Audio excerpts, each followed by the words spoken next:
Hello, everybody, and welcome back to the Universus Academy podcast. I am your host, John Jennings. With me, as always, I got my co-host, Mr. Matt Childress, Mr. Chris Smith.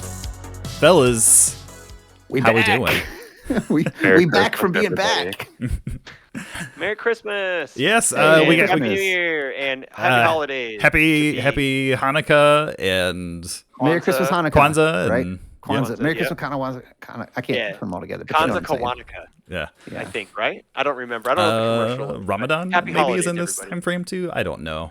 I'll be honest. I don't know, but happy holidays, everyone. Happy holidays, yes. We had some stuff to talk about since last we've been on. Wow, it's been a little bit. It's been the last episode we had was after Nats. It was right after Nats. Because we had Was it Pippa. Online Nats after online. Yeah, it was after online. It was after Nats. it was after the North American, or well, I guess it wasn't North American online Nats. It was just online nationals. Yeah, Online nationals. and then there was the obviously the European and Oceania. Oceanic. Yeah. Oh, wait, there were? They had tournaments over there? I'm just kidding. Yeah, they did. Jesus. Yeah. They did, and they were awesome. Typical though. American. Yes. Yeah. There's nothing outside America. I was getting updates from my buddy Mike Hardiman. Shout out to Mikey Hardy. Shout out to Mike. While he got Swiss champ, then he got bodied in Top Cuts as Swiss champ always does. But I'm the curse is real. I get to see Mike Hardiman at the HLC. I haven't seen him since 2020 Worlds, so super excited to see my buddy. So Yeah. very happy. And we have a couple competitors coming over from the Oceanic region. I do not remember names because they still haven't officially said their names yet. Yeah, I was gonna say right? still waiting on They the. made a post. Did they make a post? Oh, that's right. Oh, yeah, that's right. Yeah, They made on a Facebook, post. they released the list of top 32. Okay. Okay, that's true. Yes. Yeah. Yes. So congratulations to all 31 other participants. Very excited to see and play against everybody because, yeah. But I don't know, John. It's just your deal. I'm taking over your spiel right now. It's fine, man. I was gonna ask how you were doing because I'm good. I'm tired. I was gonna say. Got back from. I saw Monday Night Raw dating the episode last night in Milwaukee. He didn't get home until midnight. Was up at 4:30 for work. But like Alexa Bliss wrestled in the first match, so I was good after that. I could go home and. What was the main event? What was the headliner?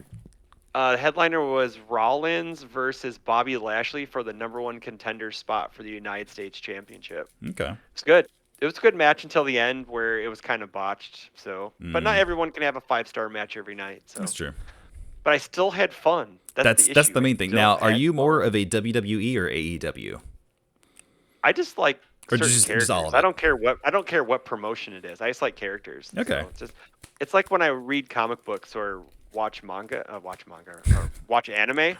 I have certain characters I follow, so it's just like So yeah. Very But nice. anywho. Yeah, it was fun. It was a good time. How have you been, Matt? Because we haven't talked to you in a long time either. How have you been? I'm good, man. Good. Just been busy. Not being in the HLC, just sitting here, theory crafting list and thinking, man, what would I take if I was going? Man, See, that's why I got you guys in my corner. I know. How can I help my boys who are going? How can I fail? How can- can we fail? Yeah. So still just kind of in the tank, exploring decks, doing our local scene stuff. I was say he's trying to figure out what he's going to bring to locals to catch these L's on Thursdays. Yeah, Is what he's I already thinking about. regaled Chris with the Void Eraserhead story, Yeah. and the tilting that occurred afterwards. So yeah, I got some new spice for you, John. Don't worry, we come with it. Okay. All right. I mean, this is the time to explore that stuff. Granted, it's for the HLC competitors, I guess they can explore weird stuff too. Yeah. I mean, cookie cutter stuff may not.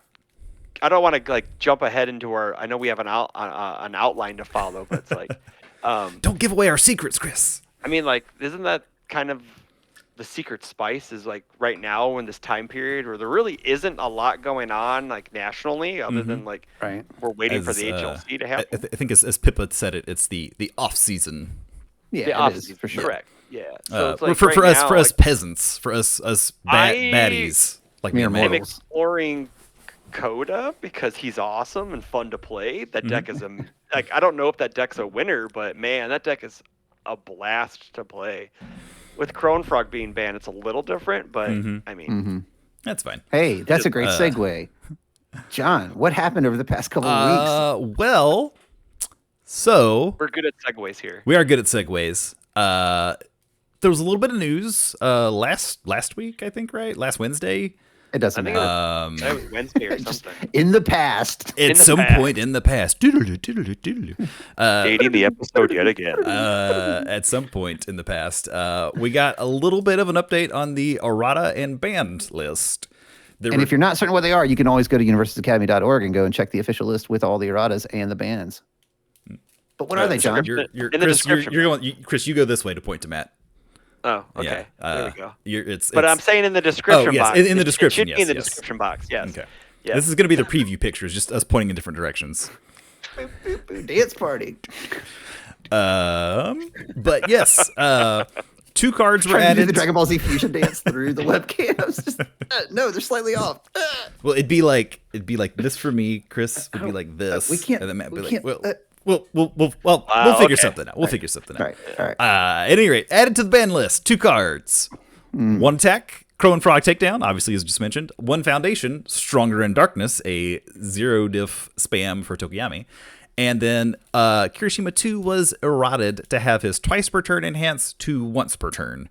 If you read the release, they said the part of the reason behind doing this was to try to open up the top end of the game, right? To allow more characters to be able to rise to the top. The Macho Man, Randy Savage. Ooh, we're gonna create some more cream here, right? The cream of the crop's it'll rise to the top.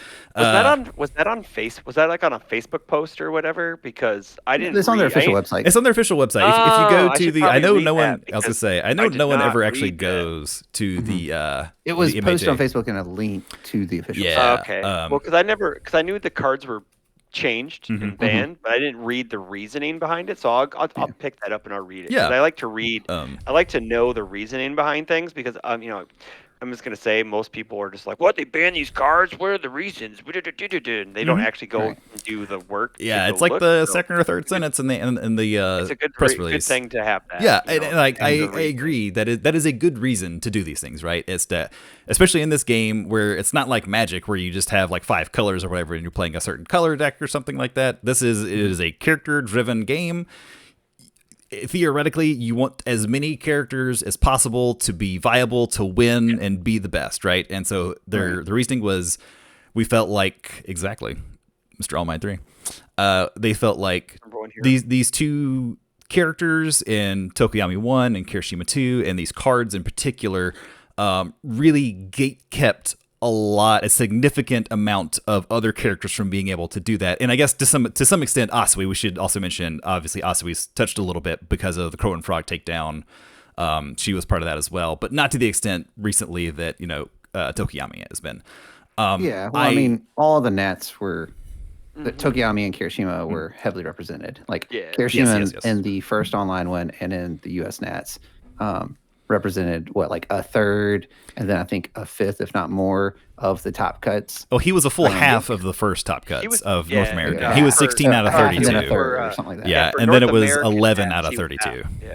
half. Yeah.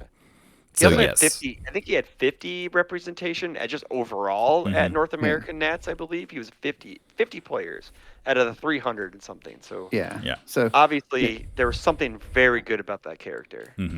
So I mean, like, starting with him, I guess, like, what are y'all's thoughts with those changes? Like, do you think that it's too heavy-handed? Do you think it wasn't enough? Do you think that it brings him more in line? Like, I don't like it because I thought the meta was fine as it is. Granted, you were playing K2. I was playing K2. Yeah, I'm come out. Yeah. I was a K2 player. But like I've always thought of Bird as a top deck. So I've always thought if my deck can't beat Bird 50%, there's no point of playing it. I figured it out with All Might 3, so why couldn't I figure it out with a better character in Kirishima 2? And I did, and I built my deck to beat that deck.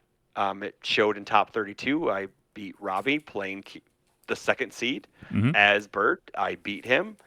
And my sideboard was teched for Bird. Granted, was I a little more weaker into the Momo matchup? Sure, why not? But certain cards did help me, like learning the standard still helped me out with Momo with the free builds. So you think that it was too much of a ban or too much of a nerf? I thought it was too fast. I think they should just let the things ride and just let it go because we qualified on this. Why can't we play on it?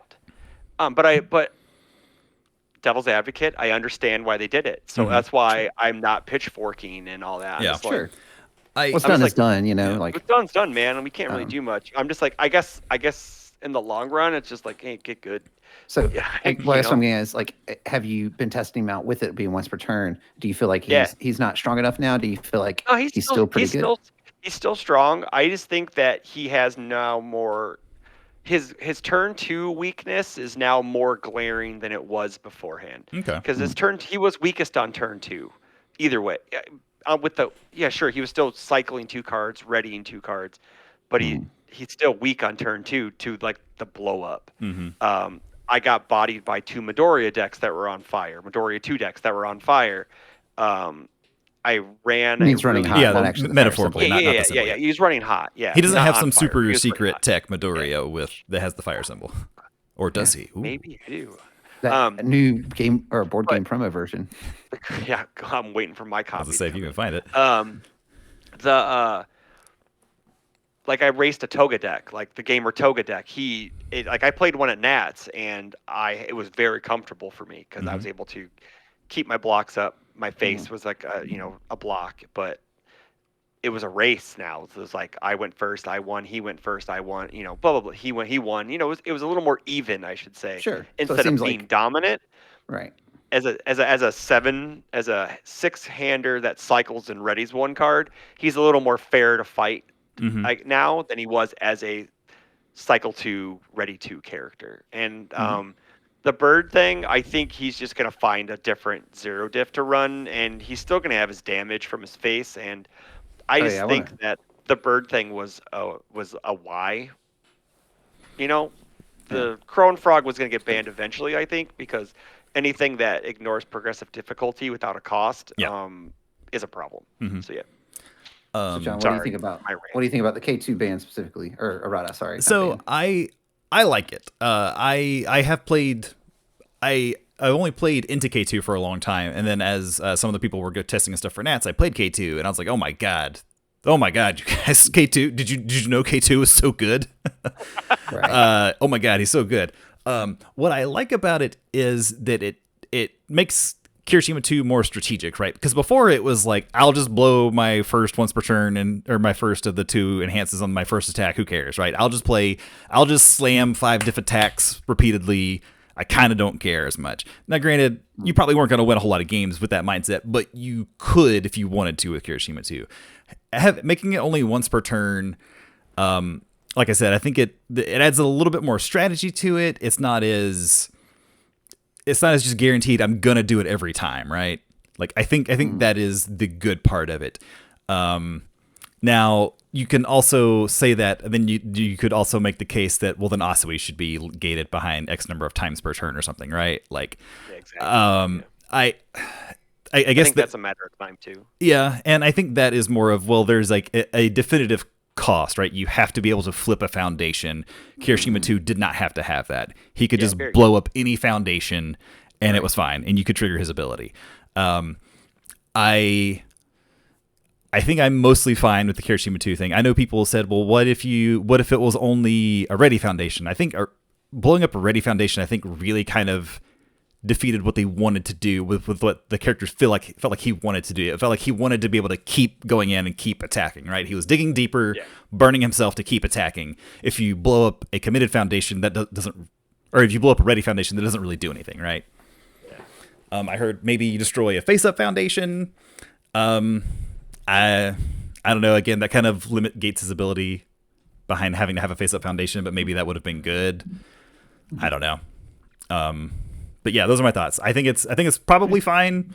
It requires people to play with a little more foresight, a little more thought. It makes them to be a little more intentional in their turns, and I think that's always a good thing in a competitive game. It definitely stops his turn 2 burst potential unless you have like a really hot hand with jabs. Mm-hmm. That's the one thing I think he's really, because you could check a 3 on a 5 and then just you can be like, cool. Mm-hmm. Especially if it was a chop, you're just like, well, I have a ready board again. Yes, and it gives him some, like you said, strategic planning that you're going to need. You just can't just how I like to call it. He doesn't get bailed out. Yes, I think he shouldn't have had both one of the best defensive abilities in the game and both and the best offensive abilities in the game, which he kind of had, right? Like being able to do that twice per turn, and then being able to use it twice on your opponent's turn, and then also just arc commit. Like that all together was just too much. And I know people are going to say, "Oh, well, he never won an event or whatever." That's not really a barometer of whether or not a character. He won Orlando. Oh, the first event he was playable in. In any of the nationals, I should say. Yeah. He hasn't he hasn't won anything recently. Why are we just now doing it? Just because a character isn't winning the final event does not mean that they are a problem or not a problem. So I mean, I've played a fair amount of K2 both before and afterwards. Now, like I tested him some this past week, and I definitely think he is more within the acceptable range now. I was a fan of some of those other suggestions you made as far as either has to destroy a ready one or he has to destroy a face-up one, because those things do limit. Because what the deck's able to do is it just doesn't get punished for overextending. And it's because not just of the character, but because of K1's kit. So like between chop and jab, you still get to do it. You still just get to re-ready all these cards and play as many as you want. Like, you can still go 4 deep on offense and still go into their turn with the board ready. And you're like, okay, why not? And you do have to be more selective. Like, I think the really good K2 players anyway were already waiting until they naturally committed things they checked poorly to then bail themselves out to get some re-readies, and then just staggering it throughout the turn. And now you don't get to do that but once, and then you get to do it once on defense as well. So like if it's their turn and they poke you, you're like, oh sure, I'll just ready something and see what happens. Or you just wait till they stun you out. You're like, I'll ready something now and I'll block this thing I shouldn't block otherwise. So yeah, I mean, like I think he is now still very good, and still probably where I would start with an Earth deck. But before I would have told you he was the only viable Earth character. Like, why would you not play him? He was so good. I don't think that's an auto statement anymore. I think you can make an argument for Euro Giros, Midoriya 2, for some of these Death Arms. Yeah, some of these other damage buffing characters to kind of do what he doesn't do, or even further, do something slightly differently that the Earth symbol can still benefit from. So yeah. But to your point about Crow and Frog and then Stronger Darkness, I don't know. I mean, like I get Crow and Frog going. I don't know if I feel it was 100% necessary. I don't think it's.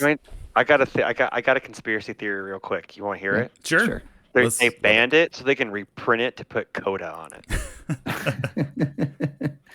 So we can form multiple times a turn to draw a million. I mean, cards. you can still call it Crow and Frog Takedown, and it's just Coda using a crow and a frog because he's the animal guy, right? Yeah. Let's go. Everyone wants the boy to be good. It's Crota Frog Takedown. Crota Frog Takedown. Oh, okay. I love it. You're welcome. So but yeah, so like I get Crow and Frog. To John's point, it also is seeing a lot of play in that Water Asui deck that just wants to re-ready, exhausted to draw more cards, some and doing all this Ojiro sort of 2 stuff. decks. It's in a lot of decks. So like it might just be for this format generically a little too good, right? However, I don't. I was kind of surprised that it wouldn't have been on my short list of things that I thought they were looking at immediately. Same. And then Stronger in Darkness to me was like, wait, what? Nowhere. Yeah, like that card wasn't on anyone's radar. And I was even telling John previously, I was like, I played a ton of Tokiyami in season 1, and then I went back to him for Nats. So I've played a fair amount of him. And never once have I had my rival be like, oh my God, he played Stronger in Darkness. What am I going to do? It's always, he got 2 Summon Dark Shadows in one turn. Or got 2 Ruins or what. Like there are just bigger offenders, I think, in that deck. And I know there's lots of opinions on what you should do about Tokiyami. And a lot of people don't like the fact that you can get turn 2'd, but it's not like he's the only character who can do it. I think their reasoning behind it was, if you take Stronger in Darkness out, his kit's not neutered, right? Like if you change Summon Dark Shadow to ally attack only, or you ban Summon Dark Shadow, or ban Ruin, you can't ban either of those 2 cards, right? Because his kit's completely destroyed, right? He's an unplayable character at that point if you ban Summon Dark Shadow or you ban Ruin, right? I think you might be able to make an argument to ban Ruin, or errata it so that maybe the actions do count or whatever. But I don't think that even that is necessarily the issue. Like to me, it's the fact that Tokiyami just plays whatever the best attacks are for his symbol, and I think you should just errata Summon Dark Shadow to say ally attack, and then that forces him to actually play his kit. To your point, because right now he doesn't play his kit; he plays those two cards. He plays Ruin in that, He plays those two cards, and then he plays your best attacks or I'd best almost foundations. argue that Coda plays more of his kit than he. Oh, 100%. He does. He plays ally cards. Yep. And I don't know, he's on those pictures too. Neither here nor there. What's done is done. But the stronger ban to me hurts Midnight more than any other character. Like Midnight desperately needed that damage. Yeah, dude. Like he did. You got that right. Yeah, they told me, they were like, dude, your girl's getting some support, and they're like, also, by the way, we're taking away some support. And I was like, what? Like, so we'll see what it ends up, if it ends up being getting the results they want it to be, right? They want to see, to John's point, more decks in the top cuts. They want to see different decks in the top cuts. We'll see if it actually opens that door or not. I mean, Chaos has enough zero dips where they just don't care about losing that one. So and I think that's the argument against it. Well, first and foremost, I am totally fine with Stronger Darkness ban. I've stated previously I thought that card was too good. But I will say it really only... Hang up. Joey, what are you doing? Sorry, I got attacked by the dog. Two characters that run that card. Yeah. It really significantly hurts the Evil and Fire Tokiyami builds, right? Like, because 3 ran that card too. Mezzo Shoji 1 ran that card as well because he commits himself. And it's true. Gets to get +2/+2. And in that, and also President Mike 1 in case he commits and then doesn't get to re-ready. But no, I am kind of fine with the Stronger in Darkness ban just because there's really, again, to their cards having no real cost. Like there is your character has to be committed, but in Tokiyami that's not really a cost, I would say. I mean, I can tell you from playing him, there are times where you have to awkwardly play to try to do the math to get that damage, and it's not optimal. Like if you could have your cake to eat it too. So like, it's not that it's not a cost at all, and I'm not defending it just because I liked the card. I'm just saying that I don't think when we're talking about ban-worthy cards, that one would have not been my top 15 of cards. And I don't have a top 15. I'm just saying there's no way that makes it on the top 15. I guarantee you could poll 100 players, and that card's going to not show up in the majority of their top 15. I'm going to say it'd probably be like in 10%. Maybe. Yeah. 10%. I'd say 10%. But I think the majority of competitive players that play this game competitively, it's not on their list at all. It's just not. Yeah. I think part of the problem with Stronger, and then we can move on, is that it's just too much free damage on top of everything else. Because then you have Tokiyami, you have Summon Dark Shadow, and now you have Stronger in Darkness, and it's also a 0 diff with no real cost that it's like a +3 high block, but it's still playable if you need it. It's also a 5 check. It's just like it enables all of his attacks to kind of get to the point where you have to block everything, and that's not great. We see them multiple for sure. Do you think that you still play like 4 copies of it, like coordinated effort, if it was a unique foundation? Wait. Did you say you play 4 Stronger? Would you play 4? Oh yeah. 100%. You would still play 4 of it if it was the unique foundation. Yes. Right? Yeah. It's a 0 diff. Just spitballing. Yeah, I would 100. I think you play at least. I think you play 3. I'm not saying you errata it to be unique, but I'm saying because coordinated effort, it was a 3/6 +2 mid. But everyone played 4 of it because everyone played 4 of it. Bonkers. Would they play 4 of it? Would they play 4 Stronger if it was a unique foundation? Right, but you play 4 of it because it had a 6 check and because it was your engine to win the game. Well, I understand. Yeah. Stronger is not your engine to win the game. Stronger is just a win more button. You know what I'm saying? Like you get multiples of them in play, and I just win faster this way. Oh no, I understand this. I'm just making an argument for the I don't think so. I mean, I think if it were unique, you look at 2/3 in most lists, because it's got a okay block, but not great, which coordinated had a better block, and it's a 5 check instead of a 6 check. Like if it was a 0/6 with a +2 high block, slam them in there. Let's go. Just give it all time. Day. I could not have in a text box. Let's go. Like But yeah, What else we so got, John? I was gonna say that what else those we are the big news as far as bans and erratas and that kind of stuff. We do have the full HLC attendee list out, all 32 people, and so be sure to go check that out. And if you know those people, tell them congratulations if you haven't already. Yeah, and hey, congratulations to everyone who made it. Yes, congratulations. Like real talk, Congrats, everyone. you earned that spot. Mhm. Ignore the haters.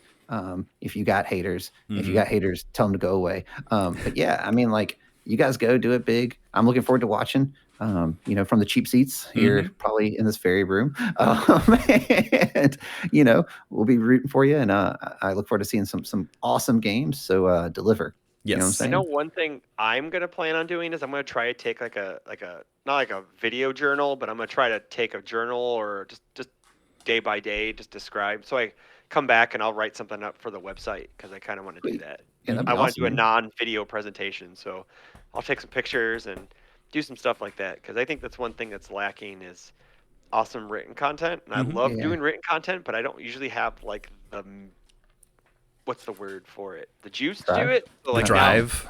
the drive, but now I kind of want to do it because this is a big deal, and I think Yeah. people who are going should really take the time to one enjoy it first and foremost because you never know if we're gonna have another one of these again. Two, be proud of going. Like be proud. You made it. Like we fought pretty much almost for an entire year for this opportunity to win the big bucks or whatever. So Yeah, and it's one of those things that just because someone might have won or placed in a bunch of tournaments, like, you know, you got your Jacobs going, right? You got your Travises going, you got your Kevin Brobergs, you got your Tim Broberg. Keefes, you got all these people who have, like, you've seen their name over and over again. Don't let Yeah. that phase you, man. They're just Yeah. people. I like all those people, but they're just people, you know, and go and play and have some fun, you know, Yeah. and worst case scenario, you walk away with a little bit of money. Best case scenario, you walk away with a lot of bit of money. You know what I'm saying? Like, either way, You're you gonna walk away with money.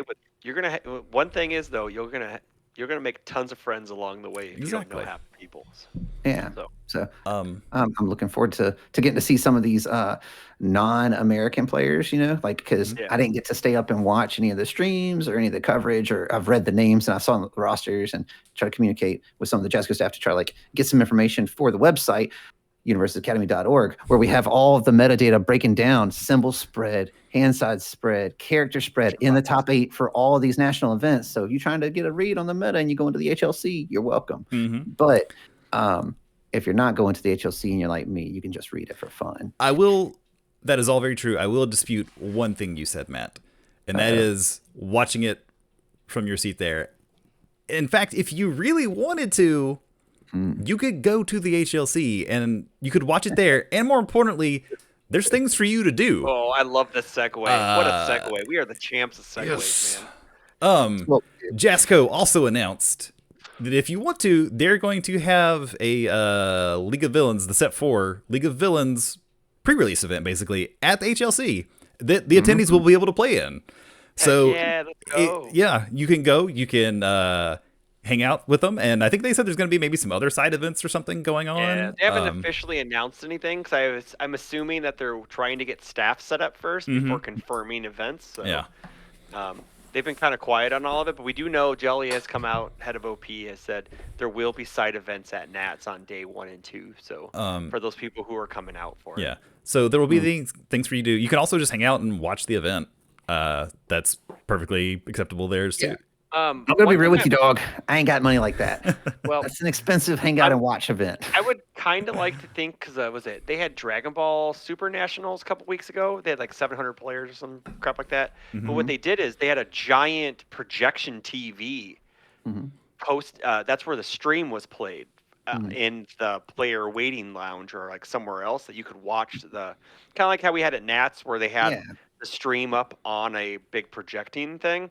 I would like to think that they would do that again, or even maybe have multiple games up. I don't know if they're going to stream multiple games, but it would make sense for the HLC to stream multiple games instead of just one, because you kind of want to highlight and show off all the players. You know, you can't. You know, we only got 5 rounds, so why? You know, are you really make the only most of it, right? 5 games. You know, make well, the most 2 of it. days of 5 rounds though, so. Well, yeah, but what I'm saying is, like, if you really want to showcase your players, I know we have like a media day, which I have no idea what that means, we're the Super Bowl now. It's gonna be Jelly sitting there Andrew- with like his phone and the recorder mic. And he's like, "All right, so talk about this." Andrew stole my bit because I was gonna do the whole Marshawn Lynch thing. I'm here so I don't get fined with the Skittles, but he stole my bit already, so I have to find a new bit now. So Look, Jasco, I'm just saying, if you need someone to come out and be your Radio Row, the UA Pod is here. I don't know what to do with my hands. Just come out. Just let us know. We'll come out there, man. We'll we got microphones I clearly. don't know what to do with my hands. Yeah. I mean, We'll be the Radio Row. I would definitely advocate for the boys to come out and be on Radio Row. Definitely advocate for that. Boots on the ground, dude. We need boots on the ground. You know? But yeah, another interesting. So along with the HLC, obviously they announced the Set 4 pre-release event for us casuals, and they also announced the actual format for the HLC, which, as Chris alluded to, day one is going to be a 5-round Swiss event, and then it is strictly for seeding. Obviously, no one gets eliminated day one, and then from that they will go into day two, and they will have the top 32 seeded. Also, an interesting caveat: you can bring 2 decks. You can play 2 different decks if you want to, which I think is saying is you don't have to play the same deck between day one and day two. Yeah. I think that's super cool. I think that's super cool. I was hoping there would be some kind of like change up in the format between the 2 days. Maybe it's like you bring 2 and your opponent has to pick one to play against. I think that would be kind of cool. But I like this so you can bring like a kind of a random deck. Like if you think, I think everyone's just gonna play Tokuyami, and this deck throws Tokuyami down a hole, so I'm gonna play it day one, get high seeding, and switch decks then I'm just gonna play Tokuyami on day 2. Play Tokuyami on day 2, yeah. Always There's good. a lot of people like just on the Discord, like random people just talking about what, like, you could just throw day 1 and go as All Might 2 going second all day, and he's the best going second character. Or you could win. You can like you said, like be Midnight and body all the Tokuyamis and then play Tokuyami day 2. Or it's just. It's kind of wild. Like you can play, like say you play Momo, and you can play Momo on both days if you really want to. You can do a whole bunch of different. I don't know if you want. I don't have the mental fortitude for that. So, but anywho, I have no idea what's happening because like it's going to be. I think I may am going with like 5 or 6 decks and then just picking one, and then wherever I finish is where I play the next. Pick the deck for the next day. It's neat. It's really cool. It puts a wrench into things. We haven't. We have to have our deck lists. We have no idea when they're due yet, so I would like to think day 1 is due maybe a week in advance, and then day 2's the morning of, or maybe the day before. I don't know if you could do that, but what's the point of playing 2 decks if you don't know where you finish? So I assume it's going to be the morning of for day 2. I would imagine, yeah. It's only 32 players, so it won't take them long to confirm all that stuff. It won't. It's only 5 rounds, like you're saying, and it won't be that long of a tournament compared to the 9+ rounds that we've had for some of these other bigger ones. So, like, we're gonna finish and then have time to go watch the Royal Rumble and get dinner that night. Yeah. The Royal Rumble is that night. You were talking about Set 4 coming out as the world premiere at Worlds, or at the HLC. I'm sorry, the world premiere at HLC. And not only that, but we also got a release date for Set 4. Yes, as I assume it was unofficially, technically. As Modi sent. It's from Asmodee. They sent the info out to retailers, if nothing else, and retailers were like, "Hey, here you go. It's end of March, I think. I think it's March 28th, February. Yeah, it's the end of February. Was it? Very beginning of March at the latest, because basically the way it works out is you can go to the HLC event, or you can wait 2 weeks and just have a pre-release at your house. Pretty much, your local game shop. And then because then the pre-release will happen, then the next week will be the other. I'm pretty sure is how the math checks out. So it's kind of weird. Yeah, that's exciting. It's not officially backed those dates, which is kind of weird. So, but it is what it is. Well, it is what it is. But we do know the distributor has. So. Yeah, that's kind of what matters. They're the guys who are going to be sending the product. Set 4 will be the League of Villains set. It will also have another rival box kind of starter thing, which is it's the big one. It's the one we've been waiting on, right? One for all versus all for one, right? All Might versus one for all. Yeah, you got it. Or all for one, I should say. All for one versus All Might. Final showdown. Let's go. So I'm excited for that. I'm excited to see the return to the 2-deck starter instead of the single starter. I'm hoping maybe these will have the two of unique cards instead of a one of. From what my store told me is that they were told, my store was told that this one might be the one where they break pattern and we actually have 2 of each unique. That would be really I don't know sweet. for a fact.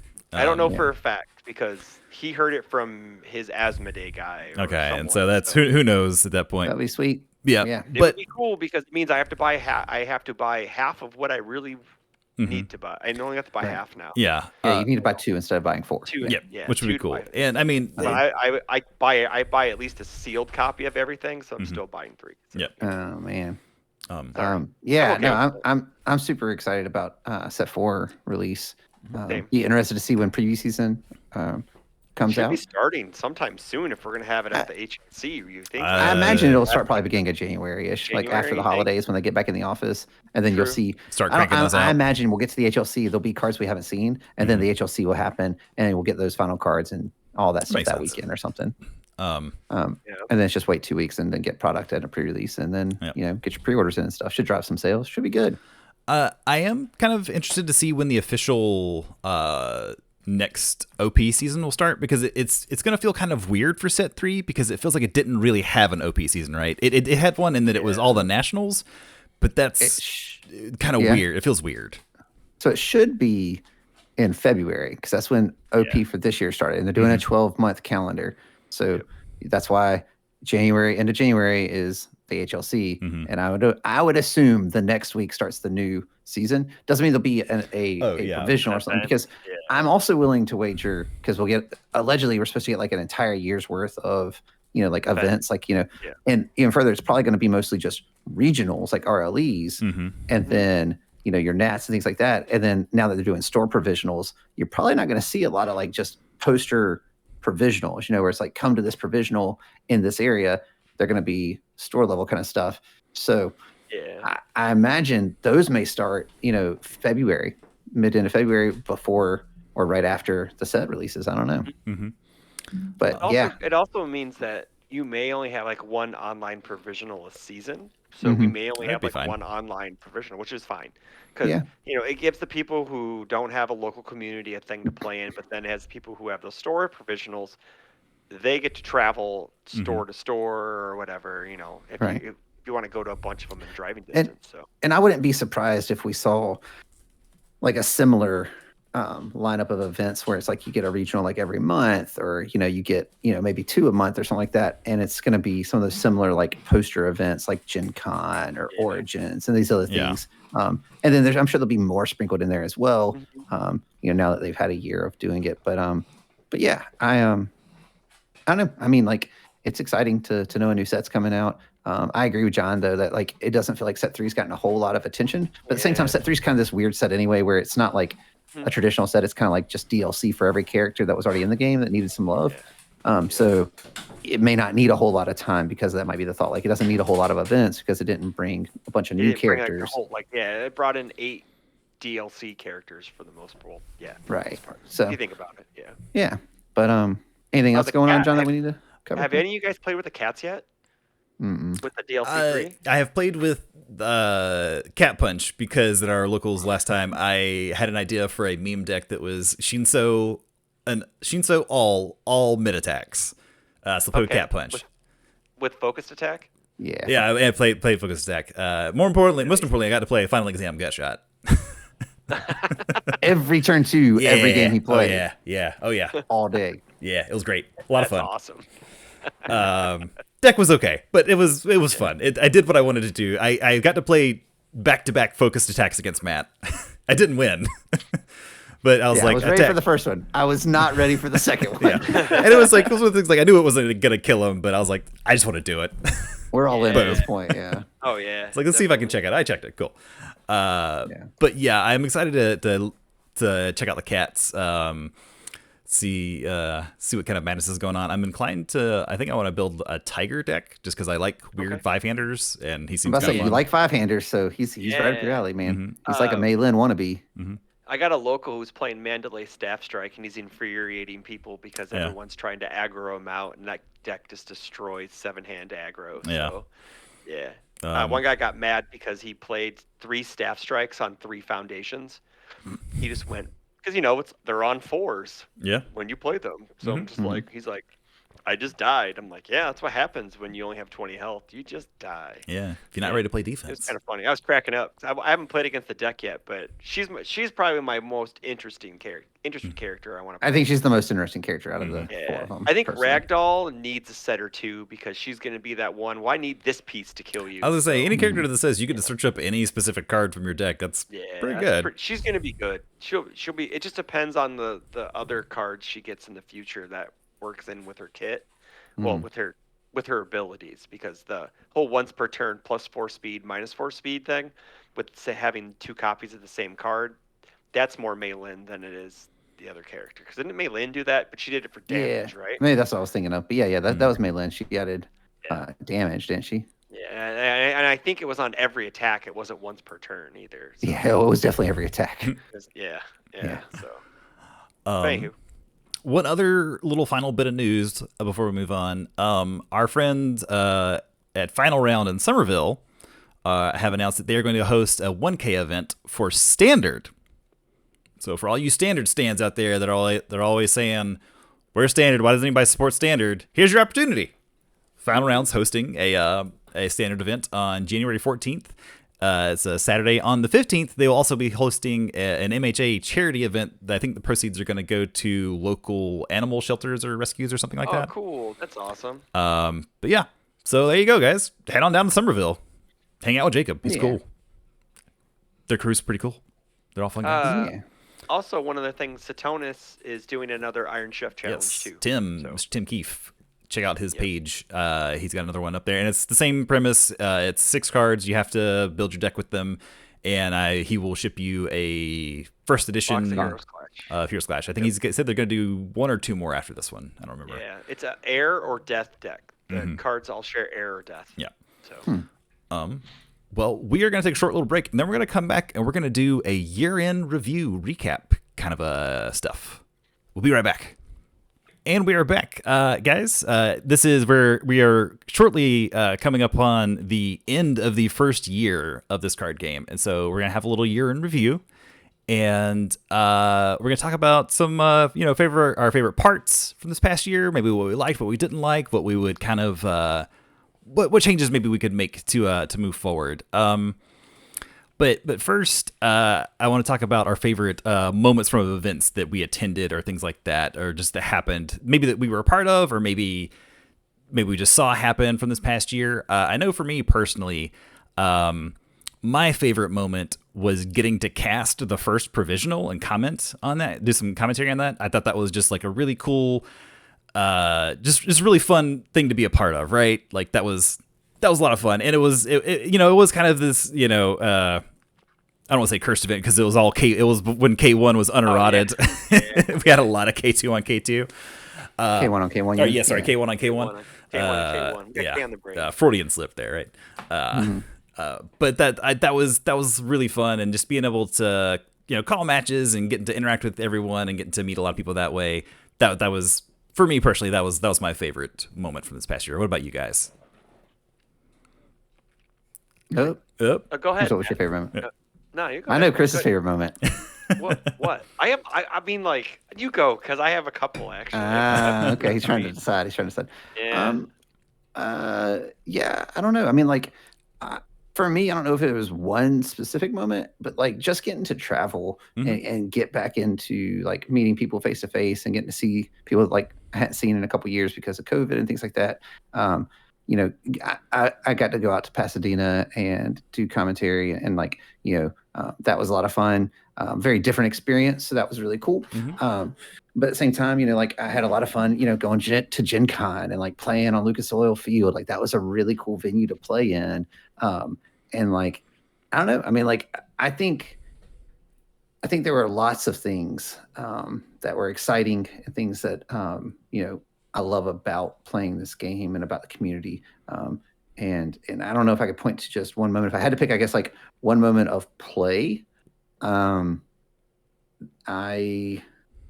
don't know. Like that's a lot harder to do because I'm trying to even think. Like I guess like I got to play on stream at the end of Orlando. Was it Orlando? Yeah, and I got to play my Midnight deck, and it popped off one game. I played like 3 double jab pummels in one turn and just went ham. Like that was really fun. That was cool. But like it wasn't just because I wanted, it's just because my deck was like, oh my gosh, it's gonna all the stars aligned, let's go. Like that kind of moment just doesn't happen, and we got to catch it live on stream, so that was pretty cool. What about you, Chris? I feel like we know, but I mean, like, you would think it would be like the HLC qualification, but it was actually my win with All Might 3 in the provisional online provisional. Oh, okay. I think that's probably my. Yeah, I think that. I mean, I'm not going to downplay the HLC qualification because that was awesome, right? And for anyone who is a new head, like I've been playing this game for a long time, and I've had not a lot of success. Like towards the end of my UFS career, before COVID happened, I had some success. I topped some stuff. I got diversified from Worlds and never won an event.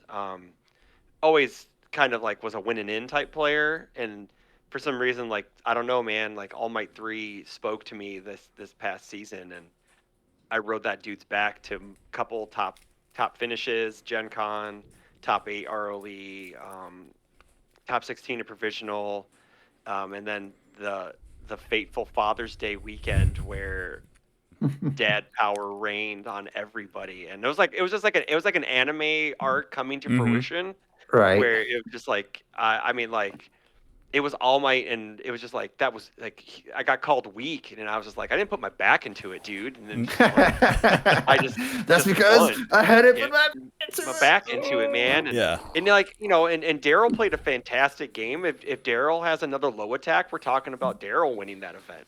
And it was just awesome. I lost my first match of that day, and thought I was just like, well, here we go again, another like 4-4 finish or whatever. But nah, I didn't win. I didn't lose another game that entire weekend, and it was just cool because I'd worked so hard on that deck. I had always, I was a believer in the All Might 3, and it's just like it was just like I don't know, just seeing you put work into something and seeing the result that you want, because everyone wants to win the event. They don't go to just, well, I'm just going just to hang out and get promos. No, they want to win the event. And it's something to say like, hey man, it's like you won that event. So yeah, I think it has to be that provisional win with All Might 3. Okay. I will say, I definitely remember following that event because it was Father's Day. I was actually over at Matt's house because we were over there for his son's birthday party. And we were both like, oh my God, like he won game, like he won the first round. All right. It was like, oh, Matt, he won round 2. He's like, oh my God. They're like, oh my God. We're just like freaking out. They're like, oh my God, he's in the finals. Like, oh my God, he's down to game 3. Because I was like watching it. I was like, oh no, he whiffed on attacks. Oh my God, no, Chris. And then Daryl whiffed on attacks right back. We're like, oh yes, he's still in it. Yeah. It was nuts. Awesome. Like that game. From what I've heard from Andrew and Sam that commentated that, they said that for what they've up until that point, that was their favorite finals because it wasn't lopsided. It was just so intense. On your seat. Like it was super intense to like what's gonna happen. Because people who know me, I don't do things the easy way. It's always the hard way. That's just the way it is. It's like I'd rather do it the hard way than the easy way because you learn better. And it was just it was awesome. And like Daryl was a great player, is a great player, and they just didn't have another low attack. And I got, hey, sometimes it's better to be lucky than good. Exactly. So, exactly. Not gonna lie, I'll take it. So yeah, there you go, right there. HLC is right behind it, obviously. Yeah. Obviously, it's right behind it. No, I mean, I get what you're saying, though. I mean, like that's a very satisfying moment when you've committed to a character. You can, I mean, like for me, like if I had made those like winning in, even when I won the game like there in Orlando and I still got bubbled out, like if I had made it in with Midnight, I'd be like, see, like, oh, this is so satisfying. I've been telling you all this character's good. No one believed it, and so yeah, I get that totally. Well, and to be fair, qualifying for the HLC is only half of it, right? Half of it. It's only half. Yeah. That's step one. Step one. Step one. Yep. Exactly. So as far as decks that you guys have played this year, favorite decks that you've played, for me, we talked about that. Do what? I mean, we just talked about that. I mean, like competitively or just in general? Just your favorite deck that you have played this year. That I already talked about that. Yeah. The dad might. Oh yeah, dude. Dad. Like I'm I rebuilt Dad Might off a different symbol. So yeah, Mm-hmm. yeah, always got to go. He's always in my mind. He's Okay. near my heart. Mm-hmm. So yeah, Just like the Badger definitely. Club. Mm-hmm. Yeah, like the hip, just like the Badger Club. The power of friendship, man. Yeah, he's got a hand. The power of friendship. What about for you, Matt? Was it Midnight?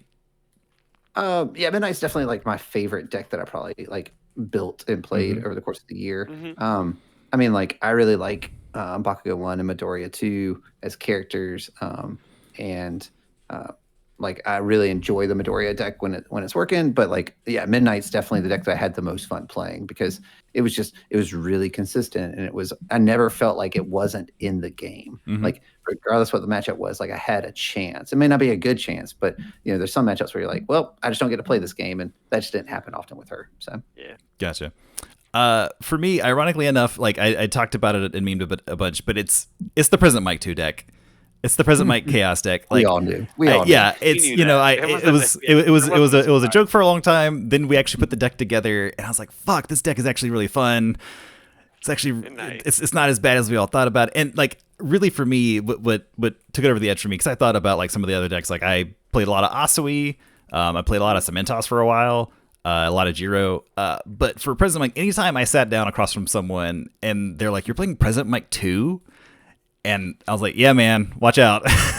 and it's just like everyone was excited to see that deck get played, and I think that made it more fun for me. And then to actually like kind of do okay with it, and like to have it actually be competitive. And it's like, "Nah, man, I'm playing the game on hard mode. Let's go!" Like, I've only got 17 health, and I've got one defensive ability I can use one time in a game.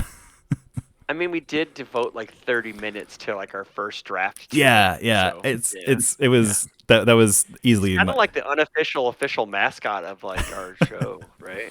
Or at least for me, of the draft. Yeah. Of any draft episode, we'll just put Present Mike 2's card art on it. Be like, who picked him this time? Yeah. I don't know. That'd be that great. wily Dave Wagner. I was gonna say, you can all thank Dave Wagner. Yep. But yeah, what about like aside from like decks, is there a specific card that you guys like loved or hated that you're like, you saw that card and you're like, I don't know why, I can't put my finger on it, but this card I love it more than all the others? Like, is there just something like spoke to you about it, or is there a card, maybe a character that you're like, I want to find out who on the design team made this card, and we can have a long conversation about why they're a terrible person? I don't have one that I hate at all. Like, I mean, like I don't have like a strong dislike for cards. I mean, I don't hate cards. Maybe there's a strong dislike for a couple cards because I'm just like, why, like release, like why? I mean, I guess like, why does it have life? That's the issue. Like, why do certain cards all have the life symbol, and why do they synergize so well out of four characters kits? I get it. It's called card design, and they do that so they can mesh well together and all that. So in a one set format, yada yada yada. But release can probably burn forever. Yeah. Well, it's it's an Altar box topper, so about that. I mean, that card looks sick, so I'm not burning those copies. I'll burn the regular copies. But it definitely, I would say, All Might 3 was my favorite card to play all year. To be fair, I know I'm gonna hurt Andrew Alexa's feelings. I was not an All Might fan playing All Might at first. Like, I played him because he drew a million cards and he threw stats on stuff, and he played a package that I liked to play. But the literal character of All Might. The literal character of All Might. I'm not a big Superman fan. I'm a Batman fan. He has big Superman vibes. Yeah. He has Superman energy, and I'm not a big Superman guy, but man, All Might's awesome. That's all I gotta say now. Like, totally changed my perspective on it all too. It's just yeah, definitely All Might 3, my favorite card from this season for sure to play. What about you, Matt? I mean, like, I can't really think of anything that I like hate or that like I love more than the others. I mean, like you're talking about, like, there's decks that I enjoyed playing. Like, there's not any one card. Like, I've definitely tried to make Nitro Explosion Ignition work probably more than any other one attack. Like, I've built multiple builds of Bakugo 1 because I just think that card's really cool. So I guess, like, if I had to pick a card that I've like tried to really explore as much as possible, that'd probably be it. which I guess kind of answers your question. Okay. I know for me, it's either Apathetic or Back Alley Haymaker.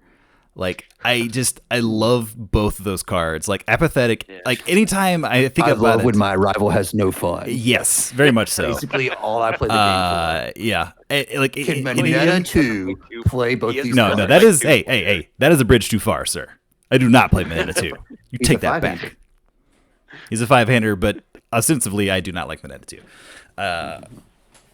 But yeah, like I don't know what it is about that. Like I just every deck I start to make, I'm like, man, does this character have Death, Earth, or Evil? Can I play Apathetic in this deck? Like that's Why are you not our designated Nomu player? Yeah. It's true. He's a 5-hander. He plays Apathetic. Obviously, he can play Back Alley Haymaker. All the boxes for you. Yeah, he does. I don't know, man. And he's got Hulking Grimace. That move hits real hard. Yeah, it does. I don't know. It just Nomu never really spoke to me. I don't know. I'm not in the cult. To you? Yeah, but I say he doesn't speak very well, so don't worry, John. Give it a try. You'll probably like what you see. That's fair. Yeah. But yeah, and then big numbers. And then Back Alley Haymaker. I mean, it could also maybe be my least favorite card of the set of the past year too when it gets played against me, right? But it's just a fucking fun card to play. Like the picture is so awesome on it. I wish it could be like a full XR, like get that whole picture kind of a thing. Yeah. Like that would be awesome. But yeah, I'd say that's probably one of those. I would actually like to say that might be like the poster card from this season. Even in season 1, like we didn't have like a card, right? We had maybe Jab, I would say, but like once K1, right? Yeah, coordinated effort, and then we had to ban it. Yeah. Yeah, then we had to ban it. But then like once set 2 came out, it was just like, well, Back Alley Haymaker is the most played card in the tournament. Mm-hmm. Back Alley Haymaker is the most played. Like that is the card. That is the card of the year for the most part in my eyes. And it is a super divisive card in the community. You have a lot of people that are like, I can't believe this ban list, like every ban list, like I can't believe Back Alley Haymaker isn't on this list. What are we doing? It's 5 different. Yeah, it's so much fun to play. I don't know. I just love it. It's got an awesome name too. It's great. Fucking It's love that just card. a strong card. Mm-hmm. You know. Yeah. So feels good when you play it. Feels bad when it gets played against you. We all know. No, it feels great when they played against me because if you're midnight, that's a 0 mid for 5. Okay. I've never been hit by a Back Alley I didn't want to get hit by. You never get hit by it. Yes. Yeah. If you're midnight, you don't get hit by those at all. Ever. So everyone who doesn't like Back Alley, you're welcome to start playing midnight. And Play midnight. Well, also, I feel like Keenan told you in his deck on our post Nats episode, he was like, I didn't want to lose to Back Alley Haymaker, so I designed a deck to not lose to Back Alley Haymaker. So. Yeah. There you go. Yeah. And he made top 8 with it. So there you go. Bang. Yeah. But as far as we close in on the final chapter of this first year, as far as the game in general, do you guys feel that the game is headed in the right direction, whether it be like from a meta standpoint, from a design, from organized play, like a business standpoint? Do you guys think we're all those areas are moving in the right direction? Do you think some are like super way off where they need to be and need like serious like updating and changes? What are you guys' thoughts about the overall health of the game? I feel like generally it is pointed in the right direction. I think the question needs to be like 4 different questions. Yeah, yes. 4 different questions. Yes, like it is. For OP, we can't really judge OP that much because I've had 3 heads of OP, so we've had 3 different plans in place. Also trying to figure out the post-COVID stuff. So yeah, so I think OP is just going to get better because if we have Alex Whiteside Jelly on board for the entire year, I think we'll have a cohesive plan, especially since he wants to get out a schedule in advance. So we should have a full plan for the year, which is very ambitious and awesome. So I give him kudos to that. So I think the OP section, I think it can only get better, right? Because that's what I was going to say. Let's start with what was the good from OP this year? Like legitimately, what were the good things, the highlights from it? You know, we started having in-person events for one. Well, I would say awesome artwork on RLE cards. Oh yeah, incredibly awesome cards. Like people loved them. Yeah. Well done. Even the set series 3 that didn't have as many like chase cards. Yeah. Still, the artwork's really cool. People still want those cards. You found ways to give people alt arts that have value that people desire. Well done. Yep. All right. what else do you want to talk about with OP? You were talking about I the think pricing. I think the pricing was good. pricing In general, yeah. Yeah, I don't think there's anything wrong with the pricing. I would say, with the exception of Nats, Yeah. I think the Nats participation pricing was garbage. Like, I played in both teams and in singles, and I did not walk away with a play set of 4 cards. Yeah. That's trash. Yeah. You know, like, there's no reason. Like, for teams, they gave you 1 set of 4 for 3 people. Yeah, I heard about that. Ooh, For 3 no. people. And then we made top 4 in teams, and we got 1 more set. Yeah. For 3 people. That's pretty Like, bad. I think. Yeah. I mean, there's room for improvement. So Yeah. but Oh no, I'm just saying, like, pricing was good outside of that. Yeah. Outside of that, yeah, I agree. I do hope that if we do keep the RLE alt art promo kind of thing, maybe we move to, if you just enter, you get 1 of each. Not this, you get a random assortment of them. I would definitely like that, or even like 1 or like, instead of having 6 or 7 of them, we have 4, including a character. So there's 5 total. So that's a lot easier to control than, well, this person gets 4 Yaz and they're, or, only person who wants 4 Yaz is John. So, I mean, but yeah, that'll still happen though, right? Like, yeah, well, if you get the character and you get 1 of each for entering, and then for every level you progress, like top 64, you get another set, top 32, or 16, 8, you just progressively get 1 more set of each. So the better you do, the more apt you are to get a play set of it. I am. Yeah, It I mean, still like, I makes think them desirable. Yeah. I mean, I think it's more so just picking the right cards, right? Like, I think it was just a poor pick, and that to me reeks of, we had this really cool artwork, we need to use it. What card can we put it on? Oh, we'll make it. Yeah. I don't know if that was the case, but that's what it seems like. Yeah, I mean, the card looks great, but yet no one plays that card. No one wants that card. Yeah, President Mike doesn't play the card. No. No. You know what I'm saying? Like, it's a bad Leona blade. So and maybe the argument against giving everyone a set is then maybe they lose some of their value on the secondary market. But why would Jasco care about their value on the secondary market? They shouldn't care about the secondary market at all. They shouldn't, but they do. Yes. Like, for sure. Like, that's why they keep coming out with more alt art promos. To keep driving sales of other things and stuff. So, and I think that's a great strategy. Like, not mechanically unique cards. Yes, please. Locked behind big events is a wise decision. Just make it alt art stuff. I'm personally an advocate for alt art characters. They should just do more of those, and less foundations and attacks and stuff. Like, more characters. I would like to see the provision, like the starting. Okay, so one slot is the starting of the provisional promos, and then we transition into hopefully more store provisionals where the cards are easier to access. So I think that's one thing that is a bright spot in OP, that they're maybe going to a more store level based, like they were supposed to begin with, But, so I think that's a good thing. So, any other positives about OP? So we got, some of the transitions and changes, like you're talking about, like moving provisionals and stuff. We got awesome artwork on RLE cards. I feel like there was plenty of events as well. Like, accessibility to events wasn't terrible. Yeah, especially with the advent of the online play, that changed everything. Yeah, the webcam events changed everything. And even further, I'll go so far as to say, I think webcam play is never going to be optimal. It's never going to be as good as sitting down across from someone, but it ran so much smoother than I ever anticipated once they got the app working. Because like, before the app, and you had to like jump through channels and stuff to check timers and stuff, it was miserable. For this first couple. But once they launched that thing, that app is banging. Even when it doesn't work 50% of the time, it's still super nice when you're at events. You can just check the timer on your phone, or you could go and you can just check your standings or see who's reported or whatever. If they don't block standings, by the way. Yes. Yeah, if they don't lock those. Yeah. But you see what I'm saying? Like it is, that app does wonders for organized play in person and online, and that's great. I hope they continue to improve that.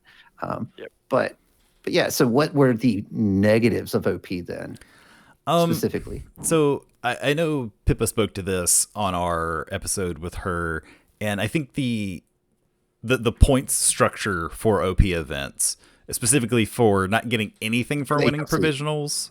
Yeah, for the HLC. The points for the HLC. Yes, points for the HLC to qualify for that. I think, hindsight's 2020, and we just talked about how provisionals were really supposed to be more like store level events. But when it became obvious when you had 500 or something people signing up for like online provisionals or 400 or however many, like clearly that needed to award some kind of points for the HLC.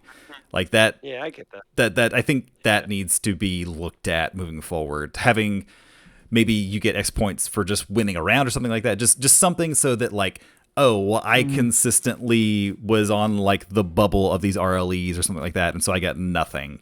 Like I feel like I feel like that I would like to see a change in that regard somehow. And this is coming from someone who like this isn't like, oh, I was like I played in all these RLEs and I almost got blah blah blah. I played in like one RLE. This is not because of like me being salty about something that happened to me. I mean, like you get loyalty points just for playing each round, right? Like for playing in the event. I feel like that's the free currency. I don't mind the HLC being like you have to make like top 64 or top 32 or top 16 or top 8 or top 4 or whatever. But my complaint with the point system, which I agree, I think is something they need to reevaluate, is the breakdown of the points. Like the disparity between getting top 4 versus getting top 32. You might as well have not made top 32.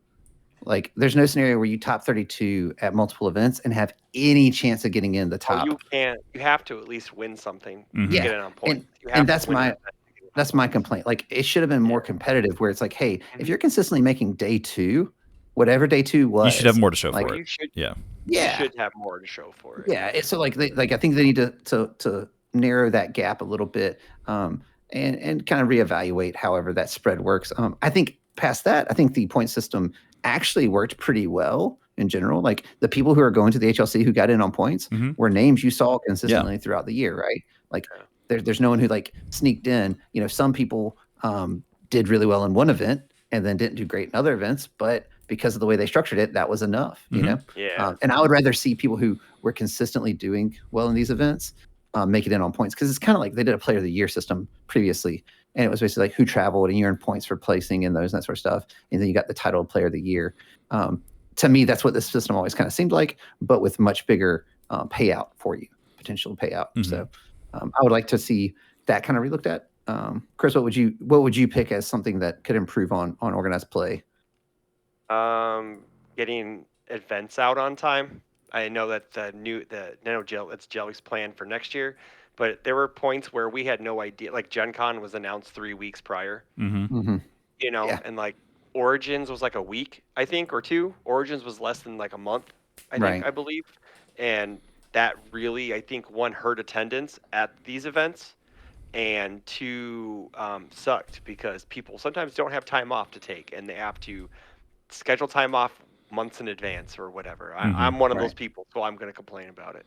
So, granted, I got to work around a lot of things because I work for a great company, but that's not everybody. So it's really nice to have a plan in place. Hopefully we get 2023 at, before the HLC or at the HLC, they unveil this giant plan.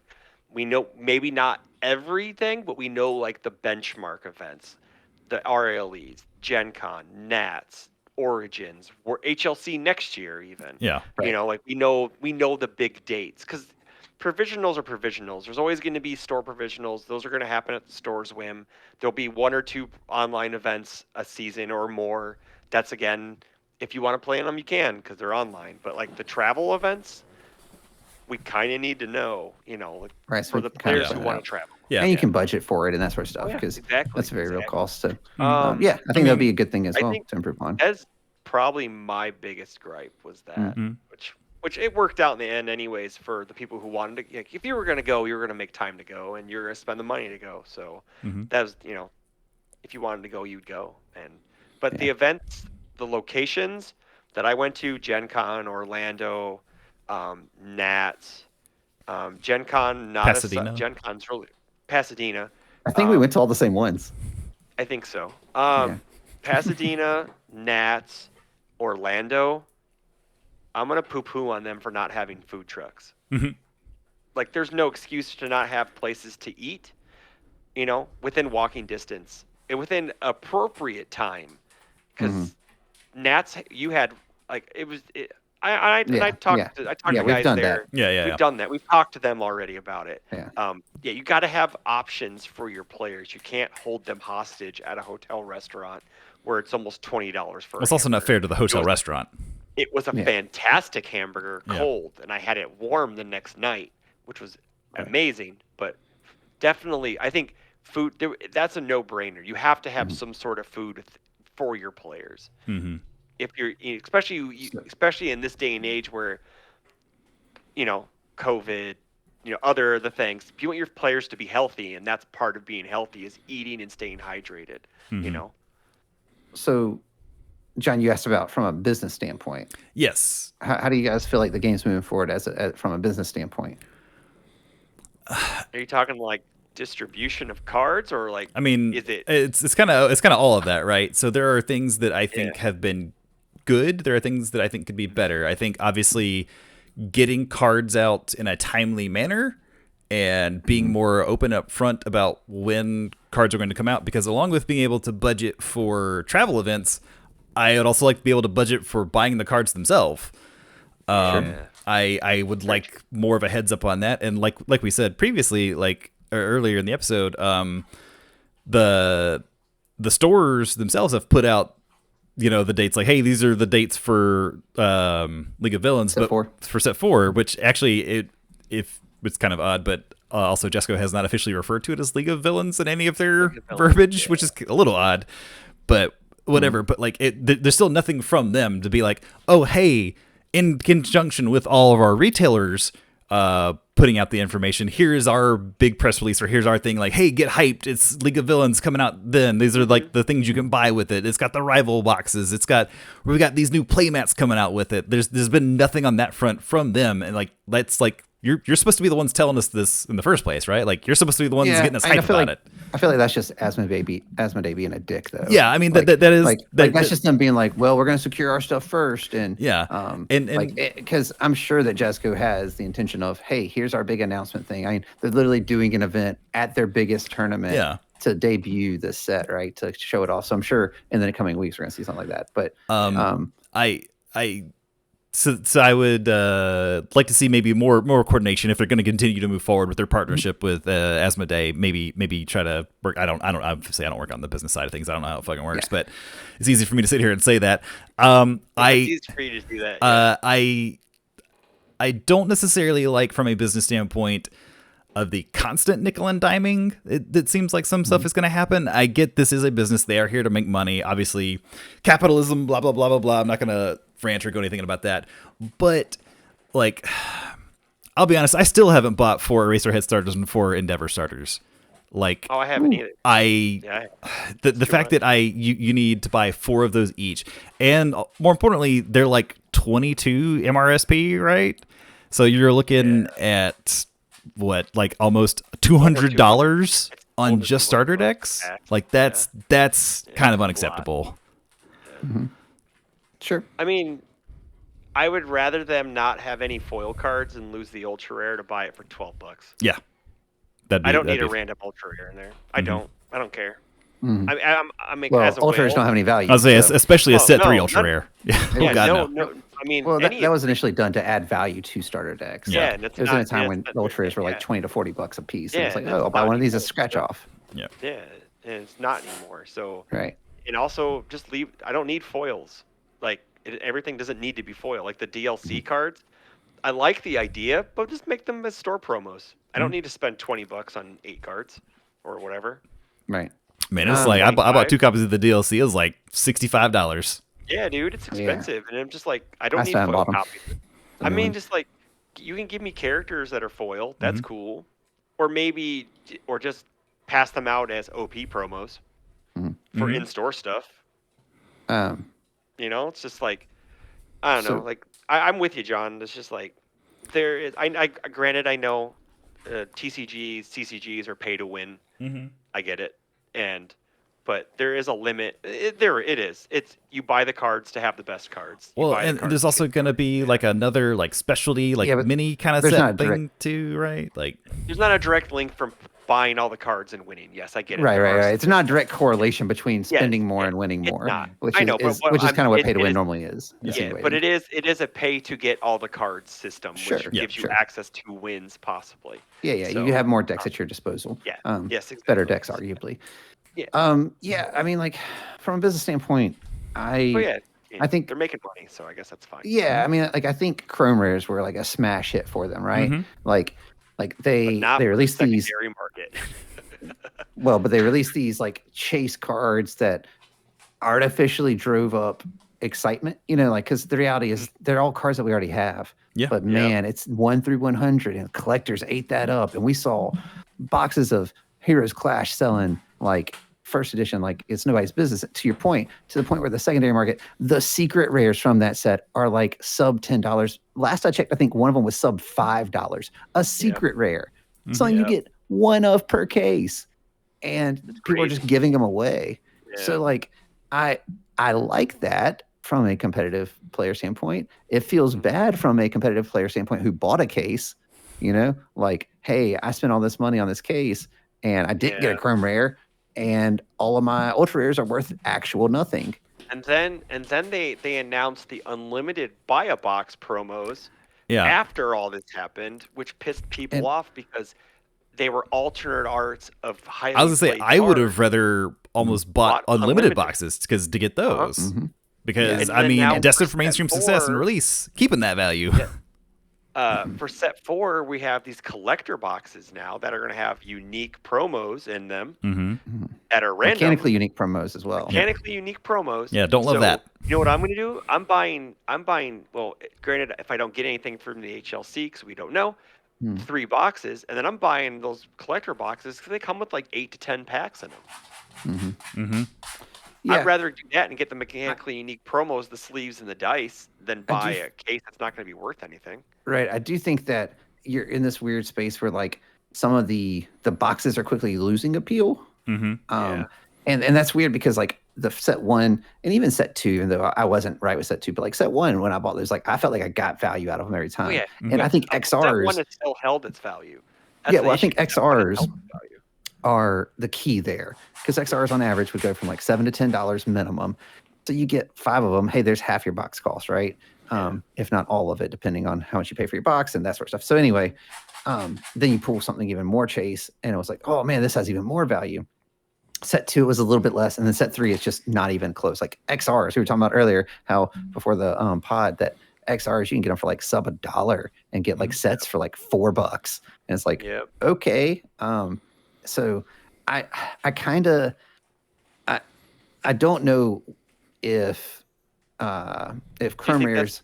It's the Chrome Rare. It's Chrome Rares 100%. I just don't know if Chrome Rares did what they wanted it to do. Like if it was just sell boxes, 100% success, I'm sure. If it was generate additional traction and interest in the game, I don't know if it did that. It might have gotten some temporary. I don't know how much we don't know their metrics, so we can't talk about conversion rates, right? But I think in general, I would be hard pressed to believe that they did not have a good fiscal year for the game. For sure. Like, and that is good because if you're concerned, hey, is this game going to be around for years to come? Yeah, it is. They're making their money. And they're finding ways, creative ways in some situations to kind of get that money. And hopefully it's not going to be at the expense of boxes and of players, right? Because I agree, like with John kind of talking about like the nickel and diming, like DLCs, even when they were first introduced years ago, I felt were kind of predatory. But hasn't really changed. Starter decks are kind of similar. It's kind of like, okay, well, I bought 4 of each one of them. Like I just dropped that money because I was like, nope, I need them. Like I want 4 total erasure bindings. Let's go. And yeah, it feels bad, but I got them. And in hindsight, that case I bought felt bad too because I could have just bought all the ultra rares and stuff for nothing. So yeah, exactly. It's like now it's like you can buy it into. I haven't done the math, but I'm gonna say that it's cheaper to single it out than it is to buy a case. 100%. Yeah. At this present time, because I was talking to Sean O'Brien from Rochester, and I was asking him, is it cheaper just to single set 3 out? And this was right after set 3, like maybe a month after set 3 came out. And he's like, no, it's pretty even right now. It's like, no, not anymore. Definitely not anymore. No. So, all right. So that leaves what design and meta, I think, were the other things you were asking about, John. And those are maybe kind of tied together. I think design's been really good. For the most, there's some outliers. Let's not be wrong. There's some outliers. I think even that. Fine.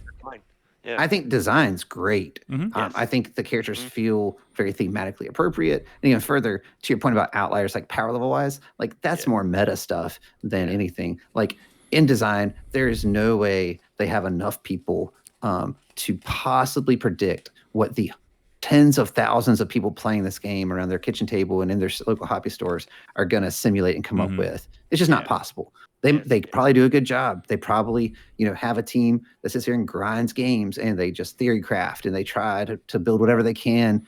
But, and just even knowing who the design team is, like all those dudes are former, highly successful champion level players. Yeah. So they're offering you really good quality. They know what's good or bad in the game, but that doesn't mean that sometimes, like I imagine things get the retail bump, right? Like, oh, well, this character might need a little bit more. It's the back alley haymaker bump. You know what I'm saying? Like where it's the most ultra rare ever printed. Like, for sure. I think that happens sometimes with cards, and sometimes maybe it's a little too much. But that's not because it was poorly designed. No. So the characters do feel like you're actually playing the character. Like it feels very, very thematic.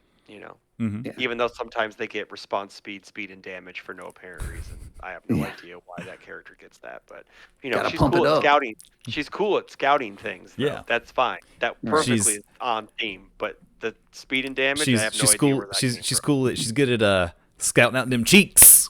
yeah, you got that right. Yeah. But yeah, what about you, Matt? What about how do you feel about the design meta kind of? I mean, I think the design's really good. I've been of the opinion I think the meta has been pretty healthy the entire way through. Yes, there have been outliers. Like as someone who commentated the Momo finals, you know what I'm saying? Like, yeah, it's not the most exciting gameplay to see, sure, but that doesn't change the fact that deck was good and that people were able to find ways to beat it and that it deserved to be there. And that just because you lose to it doesn't mean a deck needs to go. Exactly. And what you'll see over the years, I'm sure, is that these decks are going to continue to grow and evolve, and players are going to continue to grow and evolve in their gameplay and in their strategies as well. So, I mean, I think that, again, the meta, they've done a good job of responding to when the outliers were a little too far out and reining them back in. Like, I think the best example was when they did the Asui changes with the Railgun Asui deck. Like, people question those things, and then you try to play that deck and it's still good. Like it's still viable. Like Dan Hughes ran a life build of it to a top 32 finish at Nats, just this in-person American Nats, like, or North America, sorry, not America. And that's the, I mean, like that's awesome. Like that deck's still good, but it's not neutered into the ground. I think K2 is still going to be good. He's not going to be unplayable. K1 might have been a little heavy-handed. They heavy-handed K1. They heavy-handed that dude for sure. Yeah, he's pretty unplayable now. But that being said, that was their first attempt at doing it, right? R.I.P. and baby. So yeah, I think overall the meta and design have been really good, and keep me optimistic about both competitive play and just general enjoyment with the game, because I love these characters in this universe anyway, and I feel like they're doing a really, really awesome job and staying true to that. I can't wait for 7-hand size Mirko. He's just gonna keep speaking it into existence. It's going to happen. Just gonna. Yep, that's the future meta right there, boys. We're all playing Bunny Girl. Future meta. But yeah, I think the meta's been very outside like of the K1 stuff. I think the meta's been very, very healthy. Like even after K1, once K1 was changed, things just like it felt like a brand new game in a way. Like, to be fair, like when the game first came out last October, not last year, but the year before, set 1 by itself was kind of stale because it was mostly just Kirishima 1. Yeah. And a couple other cards. Maybe an Asui or a bird or whatever. All Might 3. But, I mean, he wasn't out yet. It was a Plus Ultra Pack promo. He was. I mean, he was a Gen Con promo, but we didn't know if he was legal. He didn't know if he was legal or not at the time. But anywho, once the DLC 1 came out and then the K1 changes happened, like the game just like opened. It was just like the floodgates, and people were like, okay, this is how the game should be. Every character, not every character, but you'd say vast majority are very playable, and not all of them can win highly competitive events because you will always have that cream that rises to the top at those. Mm-hmm. But you can go to your local with your Oyama 1 deck and body people. You know, you can go to locals with like your Bird 2 deck with giant bite detention. You could do that now in the set 3 meta. He's actually not bad in the set 3 meta. Like I said, you can go to locals and play him. John, you just play Shinso. I mean, come on. Yeah, I mean, like, you you don't know what I'm me with him, saying, though. so. Like, the meta is the meta. Like, competitively, the meta will always have those decks that are like, the deck should be banned. Yeah. The deck should be banned. It's too good. But if you look at your kitchen table and your local type like metas, it's wide open, man. Like, anything can win at your locals. Like, anything can win. Like, I don't know. We've had Deku 2 run roughshod over people weekly, and it's just like because people just play weird shit at locals, and it gets bodied by other. And when you're only playing 3 rounds, anything can happen, right? Like. Yeah, exactly. Yeah, exactly. But it's fun. I think the bottom line is the game is fun, and I think that's the number one thing. You're not going to play it if you're not having fun. You know. And sure. I do think Chris makes a great point about the kitchen table locals level aspect. And I think that is the majority of where people are playing the game. That is where you have the most people buying in and doing that kind of stuff. And I think that is where the game is the most fun. And I think that is, from that point aspect, it is a really healthy standpoint. Well, do you guys have any other major thoughts about the past year? Other, like, any big takeaways or anything like that? Any parting words for? Well, I mean, like we had another thing about what changes we would like. Oh yes, any changes you would like to see moving forward in general. I want to see Jasco be more up in front with everything. Like, be up front with your announcements. Be just say what you want and do it. You know, it's like. We've been on radio silence since like EU Nats, since the whole that thing ban and errata thing. We've been on. I don't know. It's been like 2 weeks, I think. Like, we got something about the HLC, but I would like to have not like daily communication from them, but at least hey, this is what we're working on. Yada yada yada. So, I want to point out the irony here, Chris. Yeah. We, as a podcast, have also been on hiatus around the same time. Oh, that's true, yeah. But we don't run the game, though.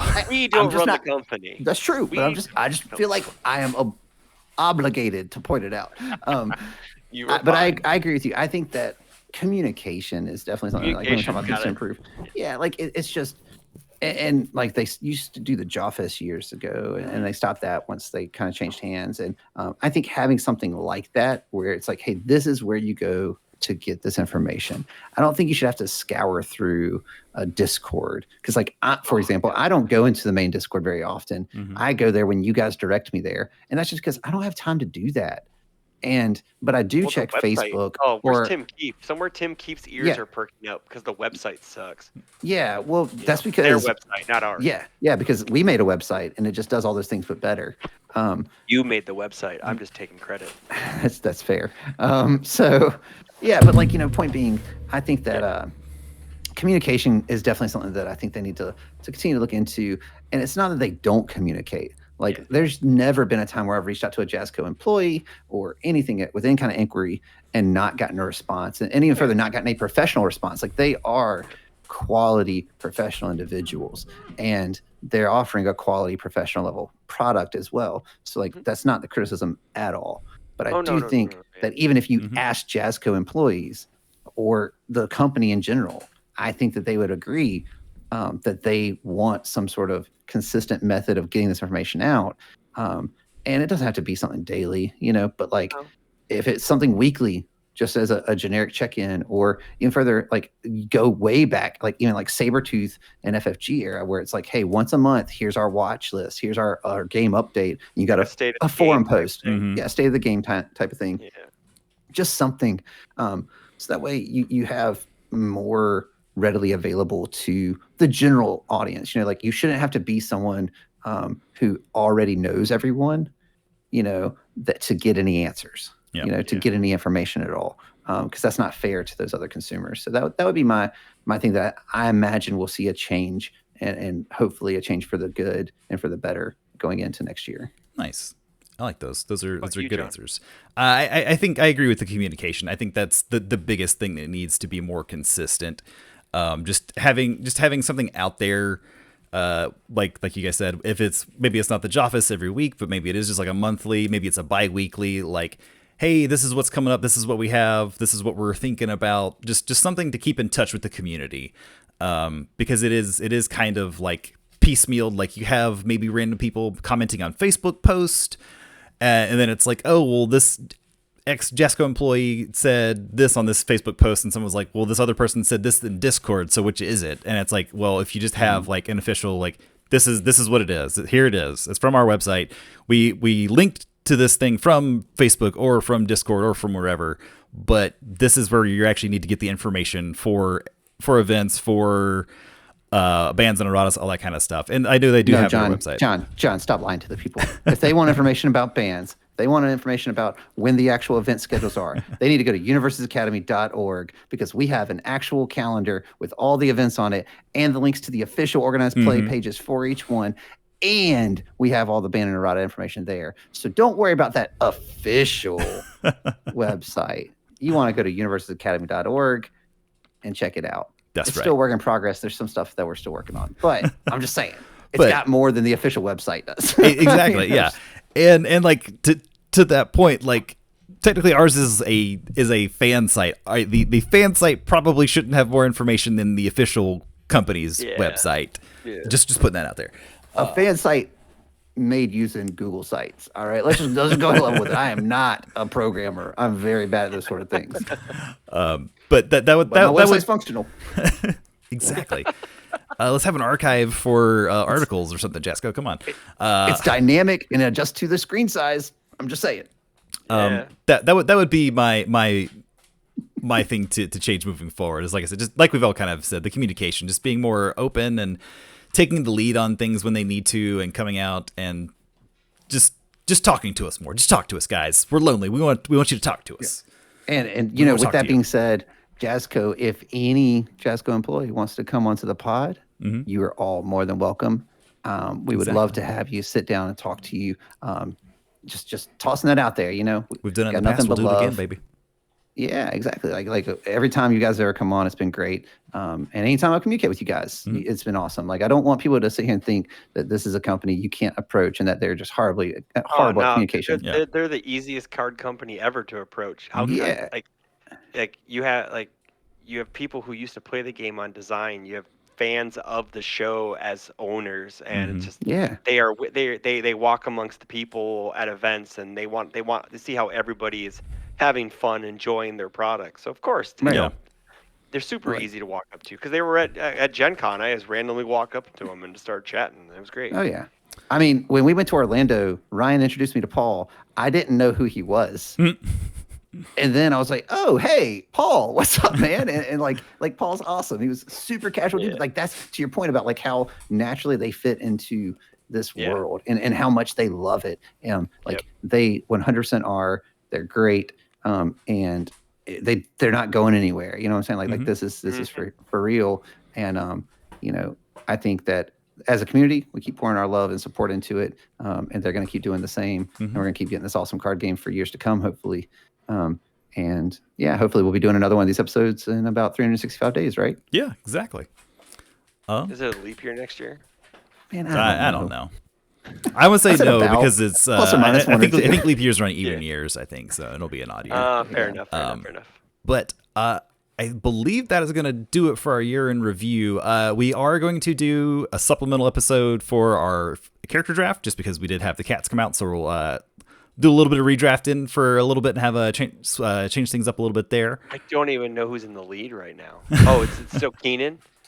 It's the person who drafted K2. Spoilers. Yeah, but say who drafted K2, because they got a big lead. Yeah, they got a giant lead. But so we will have that coming out sometime soon. We'll record that and get that going. But a big thanks to everybody for the past year, for all the listeners, all the fans. We appreciate everything. All the subscribes.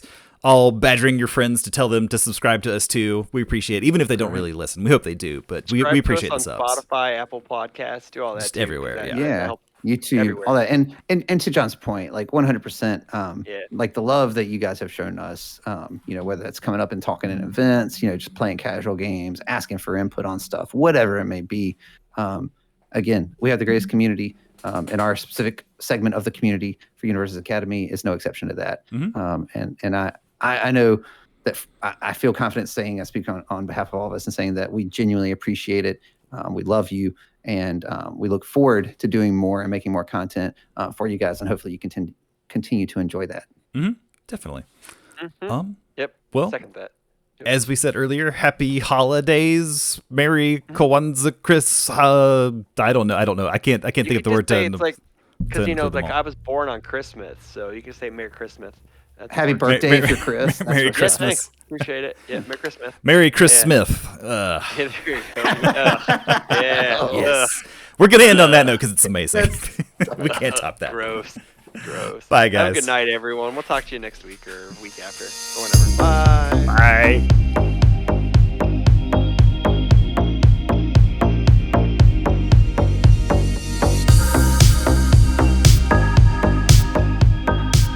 Chris is gonna fall asleep while we're talking. I mean, actually, now that we're talking, I'm up, but I'm fine. Okay. That's what it was. We just had to warm him up. We had to warm him up. Well, I'm Juicy tired flow. as fuck, dude. I'm super